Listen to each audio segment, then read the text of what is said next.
Hello बच्चों, let's see the question. The maximum load a wire can withstand without breaking when its length is reduced to half of its original length will. So यहाँ पर हमें बताना है कि wire can withstand how much load without breaking. Okay, तो अगर मैं बात करूँ की कॉन्सेप्ट के बारे में, यहाँ पर जो की कॉन्सेप्ट इन्वॉल्व होगा हमारा, दैट शुड बी, ठीक है, जो स्ट्रेस होता है, यानी कि जो वायर डिस्टेंड कर सकता है, उसको हम बोलते हैं maximum permissible stress. So the maximum permissible stress जो होगा, परमिसिबल स्ट्रेस, राइट, उसको हम डिनोट करते हैं सिग्मा से। मान लीजिए सिग्मा इज इक्वल टू क्या होता है, force divide by cross sectional area of the wire.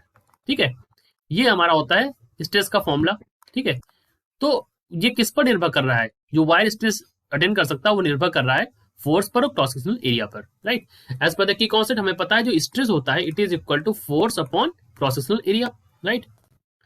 सो जो मैक्सिमम लोड वायर झेल सकता है, that maximum load will be, that maximum load depends on, वो किस पर निर्भर करता है, it depends on, maximum load depends on area. ये किस पर निर्भर कर रहा है, cross sectional area of the wire. Okay, so area of the wire किस पर निर्भर कर रहा है, area of the wire, because as जो सिग्मा है it is inversely proportional to area.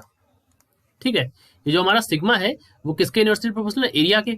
But it does not depend on length, but it does not depend on length of wire, right, length of wire.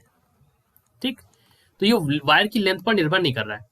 तो अगर हम wire की length को, यहाँ इन्होंने कहा if it is reduce to half of its original length, so कितना load वो विथस्टैंड कर पाएगा, that would be same. So यहाँ पर ऑप्शन नंबर डी सही हो जाएगा, that it remains same, right. जो पहले लोड वो विथस्टैंड कर सकता था, and the same load it will withstand after its length is reduce to half of its original length. So option number D is correct. I hope you understood it well. All the best.